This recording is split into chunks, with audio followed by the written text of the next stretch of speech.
Sveiki, istorijos mylėtojai. Aš Ernestas Kuskailis pristatau Jums laidą Istorinės atminties archeologija. Laidoje matysite išskirtinę ir niekur nepublikuotą, kartais šiurpią tyrimų medžiagą. Susipažinsime su archeologų darbu, aplankysime laisvės kovų vietas ir išgirsime ekspertų, tyrėjų ar įvykių liudininkų pasakojimus. Stengsimės atskleisti neįmintas laisvės kovų paslaptis, kartu su jumis leisimės į naujas paieškas ir bandysime surasti dar nežinomas laisvės kovų vietas. Šioje laidoje matysite. Gerai prisimenu pirmąją savo patirtį, ieškant ir ekshumuojant partizanų palaikus. Tai įvyko Leipalingėje 1991 metais. Nepaprastą įspūdį paliko palaikai numeris 14, kurie buvo ypatingai išniekinti. Buvo skirtas kaukolės viršugalvis. Tuomet maniau, kad čia buvo pasidarbuota žmogiškumą praradusios tribo, kuris galimai galvą prakirto aštria kastuvo briauna. Visgi buvau neteisus. Tai be abejo lėmė ir mano neišmanimas, kad kastuvo tai neįmanoma atlikti.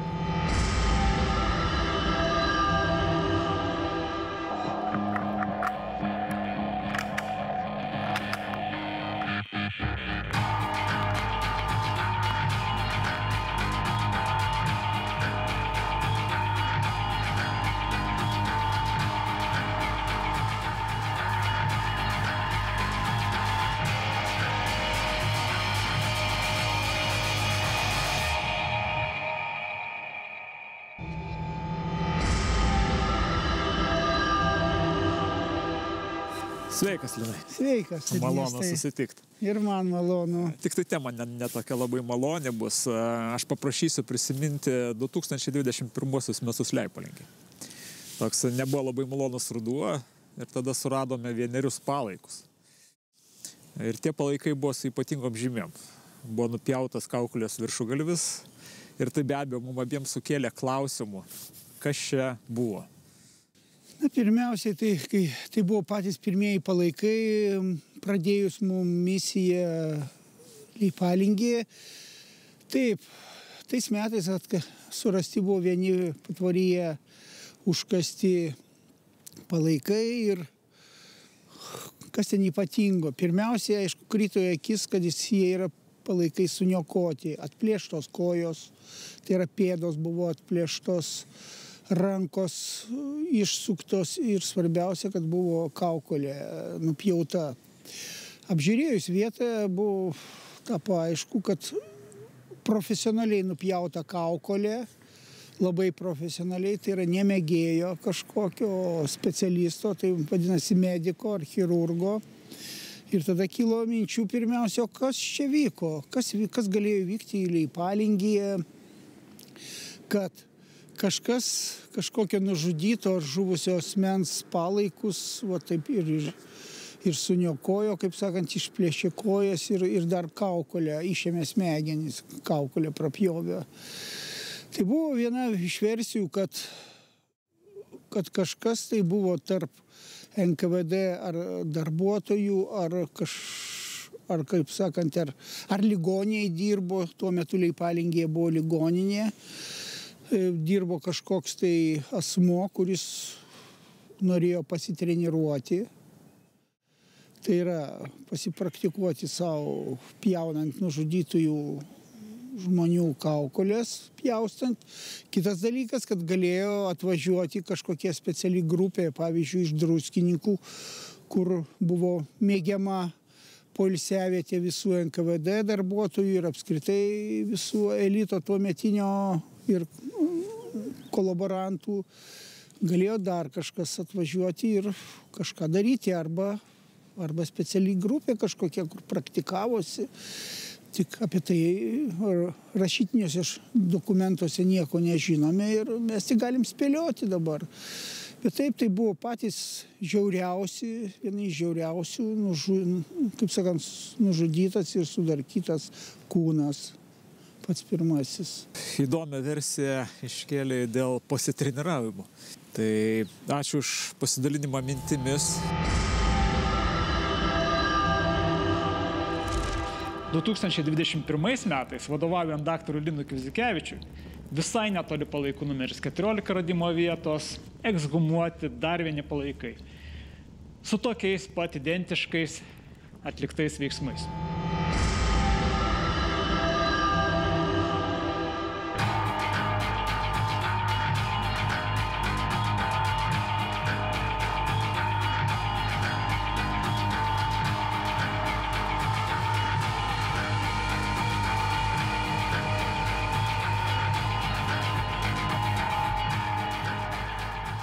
Leipalingy buvo surasti 2 žiauriai išniekinti palaikai, kuriems buvo atliktos kaukolės autopsijos. Tai yra absoliučiai netipiški radiniai partizaninio karo kontekste. Ir iš jų susižinojau, kad Tuskulėnų memorialo aplinkoje taip pat buvo surasti palaikai su tokia pat atlikta procedūra. Tai mums kyla įvairių minčių, aišku, visokių spėlionių. Bet ar galima būtų daryti prielaidą, kad buvo atliekami kažkokie mediciniai eksperimentai su žmonėmis nuteistaisiais tuo metu? Labai sunku yra kalbėti apie tendencijas, kai mes turime vos 4 atvejus Lietuvoje.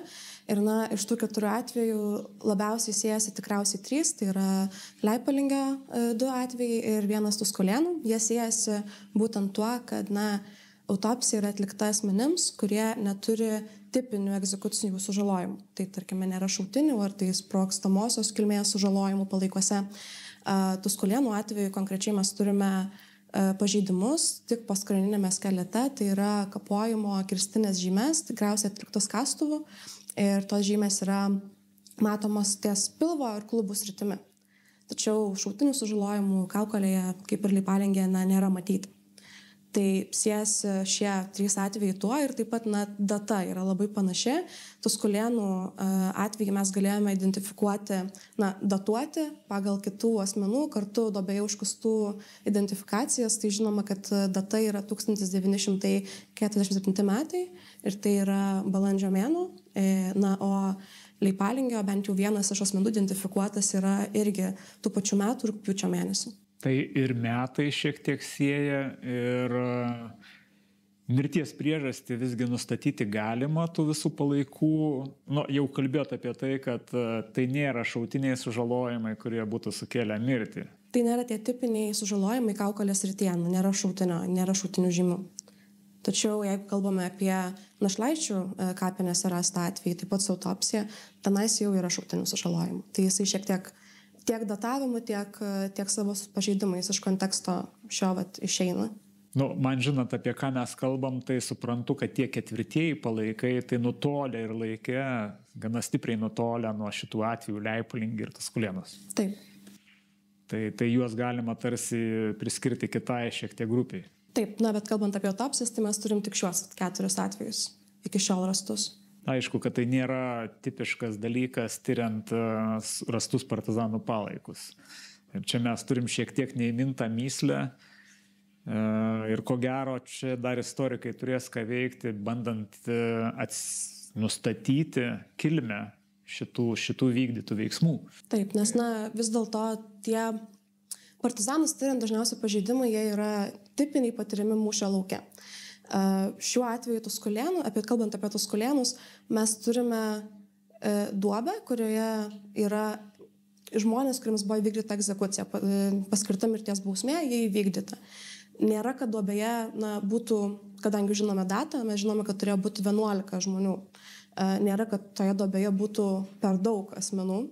Vadinasi, kad vienas iš tų asmenų, kuris neturėjo tipinę mirties bausmės vykdymo sužalojimo, jis buvo išniekintas ir atlikta autopsija.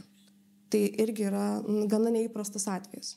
Ar galima daryti prielaidą, kad tai buvo nukankinimo atvejis, netipiška egzekucija, kada mirtis ištinka staigiai?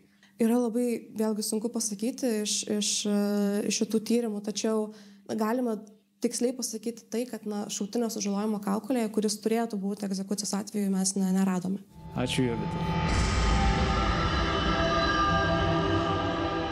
Po trumpos pertraukėlės matysite.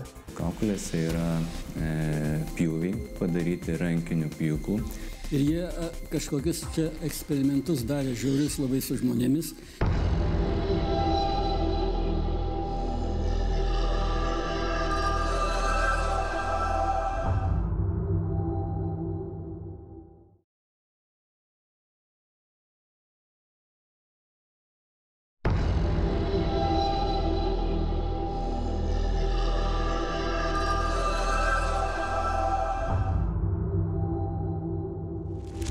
net ir teismo medicinos ekspertams atsakyti į klausimą, kokiu tikslu galėjo būti daromi tokie kaukolių pjūviai, atsakyti sunku. Atsakymų ieškosime nuvykę į valstybinę teismo medicinos tarnybą, medicinos kriminalistikos laboratoriją.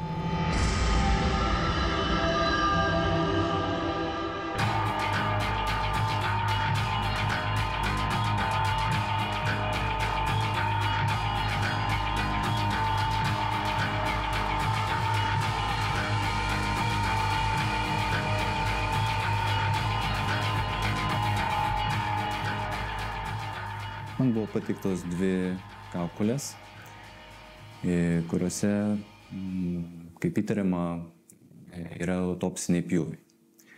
Ištyręs šias kaukolės, aš nustačiau, kad taip, kaukolėse yra pjūviai padaryti rankiniu pjūklu daugkartiniais pjaunamaisiais judesiais. Pjūklas turėjo smulkius dantukus, neplačią prapjovą, kas galėtų būti būdinga autopsijai, autopsiniam pjūklui, kuris naudojamas įprastinėse autopsijose. Tačiau pjūviai buvo atlikti labai neprofesionaliai, sakykime, taip šiuolaikiniai autopsijoje tikrai negalima būtų atlikti ir tai pjūviai buvo netaisyklingos krypties, netaisyklingai, matosi, kad buvo skubėta, nes yra daugkartiniai įpjovimai šalia pagrindinio pjūvio, nepataikyta tiesiog ten pjauti, kur reikėtų pjauti. Ir buvo netgi nedapjauta keliose vietose iki galo, pjūviai nesusijungė ir kaukolė buvo jėga atidalinta, kaukolės skliautas nuo likusios dalies, tiesiog atplėšiant, atlaužiant kaukolės skliautą. Išvada būtų tokia, kad kažkas norėjo atverti kaukolės ertmę, išimti ar pažiūrėti smegenis, bet tai darė labai neprofesionaliai, labai skubėdamas ir net pjūvis darė ne ten, kur iš tikrųjų reikėtų atlikti, atliekant įprastinę autopsiją.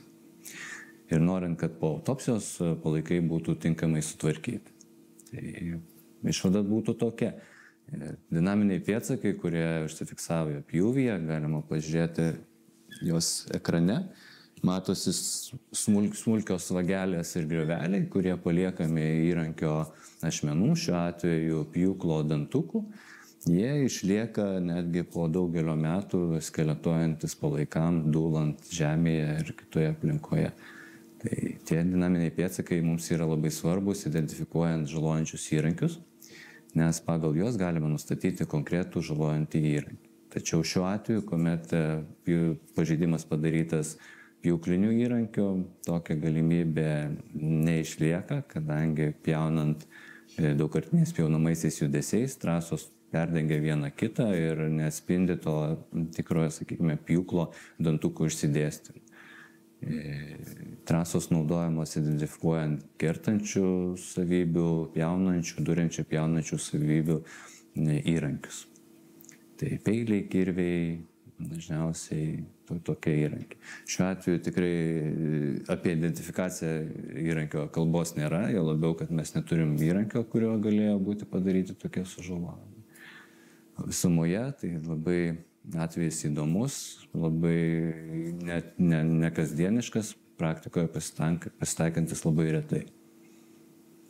O išvados, kodėl tokia būtų taktika, kodėl buvo atverta kaukolė, aš pasakyti tikrai negaliu, tai daugiau istorinis kontekstas, istoriniai duomenys, kurios galėtų atskleisti turbūt istorikai.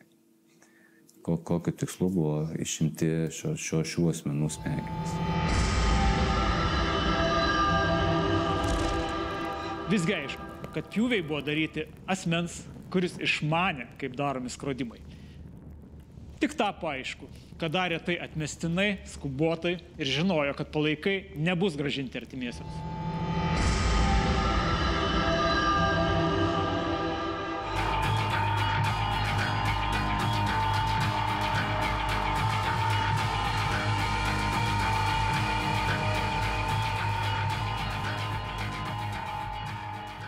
Savo knygoje Žmogėdros tarnas esate aprašęs šiurpą keliančius įvykius Leipalingėje, kurie vyko 1946, o gal 1947 metais.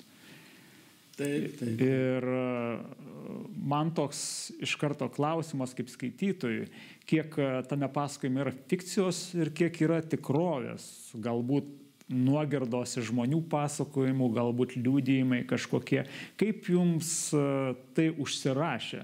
Na, pirmiausia, aš galiu pasakyti, kad aš Leipalingiai būdavau labai dažnai net nuo pat vaikystės ir vienu žodžiu apie tuos visus darbelius, kuriuos čia išdarinėjo tie NGVistai ir arba anksčiau vadinti NKVDistais, daugmaž žinojau iš žmonių pasakojimų net kai ką ir matydavau, kaip tuos atveždavo kartais partizaną, kokį nušautą ar ką. Ir vienu žodžiu, tie pasakojimai tokie žmonių buvo, kur, kaip sakant, apie tai, kaip jie ten elgdavosi su pagautais, pavyzdžiui, partizanais arba jų rėmėjais, kuriuos jie tiesiog jau nenorėdavo paleisti, matyti tiesiog savo malonumui, kankindavo įvairiausiais būdais ir pačiais žiauriausiais tiesiog metodais. Ir buvo toks net pasklijęs pasakojimas, vienu žodžiu, net ne iš vieno žmogaus teko girdėti, kad buvo net atvykę kažkokie neaiškus žmonės iš Maskvos, galbūt net kaip galėjo atrodyti, net galbūt medicinos kokie specialistai. Ir jie kažkokius čia eksperimentus darė žiaurius labai su žmonėmis, pjaustė, jie ten visaip net galbūt kaukolės atidarinėdavo, smegenis ten žiūrėjo. Tiesiog turbūt jiems buvo galbūt prisakyta iš aukščiau, kad daryti tokius eksperimentus, kiek gali žmogus ištverti kankinimą. Pavyzdžiui, ką nors nupjauna, aplauti ar ką ir žiūri, kiek dar jis galės gyvas būti. Ir tokių dalykų būdavo, vienu žodžiu, tai čia ne tik Leipalingiai, kur, žinoma, galėjo būti, arba jeigu pasakojimas tas nebūtų tikras, sakysim, tai gal iš kitų girdėtas, galbūt, bet taip galėjo būti. Tai čia aišku. Ir aš tą dalyką prisiminiau maždaug iš tokių metų apie 1960-uosius, kai aš jau buvau arba prieš paskutinės klasės, 10-okas mokinys arba 11-okas jau, tai buvo susitikęs tokius žmonės, kurie prie tos tribaulės sustoja, šnekėjosi, vienu žodžiu, vienas kitam pasakoja, sako, žinai, kaip čia buvo, supranti, kokie čia dalykai vyko. Nu, tai tas sako, tai girdėjau. Sako, čia buvo net atvykę iš Maskvos tokie, sako. Tai sako, iš kur tu girdėjai? Nu, sako, aš Dievo pasakoju, man irgi, supranti. Tai va tokį aš girdėjau, eidamas pro šalį, staptelėjau net pasiklausyti. Tai va toks buvo pats, toks liudijimas man buvo pats tikriausias, o šiaip tai tokių gandų buvo ir anksčiau, jau buvo girdėtų. Nu ir aš paskui, kai jau knygą, aišku, rengiausi rašyti, aš tą dalyką prisiminiau, kaip pagrindą ėmiau tuos įvykius ir šitą taip pat įtraukiau, kaip galima. Nu, žinoma, literatūriškai apdorota, ten viskas kitaip, truputį, kaip sakant, kaip su tam tikra vaizduotės, tam tikra dozė gera, aišku, ne visai, kad tai būtų jau visai, kaip tikrai taip buvo pasakotas. Bet pats faktas toks, aš manau, kad ir tikrai galėjo būti, kadangi tie MGB darbuotojai buvo tokie nepaprastai žiaurūs Leipalingyje, jie tiesiog garsėjo savo žiaurumo aplinkui, šiaip tokių nebuvo kaip jie. Nu tai galėjo būti ir taip, kad jais kažkas susidomėjo net ir Maskvoje, visai galėjo būti apie jūs žinojo, kadangi čia centras Leipalingyje buvo partizanų, aplinkui Leipalingyje daug buvo partizanų, daug įvykių buvo, daug kovų ir daug žuvusių buvogi. Pagaudavo kartais ten kokius miegančius pas žmonės ir ką, nu ir kankintavo. Tai va, tai vienu žodžiu toks buvo tikras pagrindas mano šitai knygai. Man pačiam kaip rašytojui tas klausimas iš tikrųjų aktualus ir įdomus. Taip. Kaip pačiam rašant apie tokius baisius dalykus, ar teko tą išgyventi viduje kažkaip tai psichologiškai? Taip, net labai kartais ir naktimis aš nemiegodavau vis. Man net kartais tokios sapnuodavosi baisybės. Vienu žodžiu, aš pats, ką parašiau, tai man atrodė, kaip sakant, paties iš dalies išgyventa, lyg tai ir netgi matyta beveik. Taip, tai buvo šiurpus dalykas man pačiam. Tai buvo sunku rašyti, labai sunku. Lygiai kaip man buvo visai nelengva ir skaityti Ačiū, Vytautai, už pasidalinimą. Ačiū tau, Ernestai.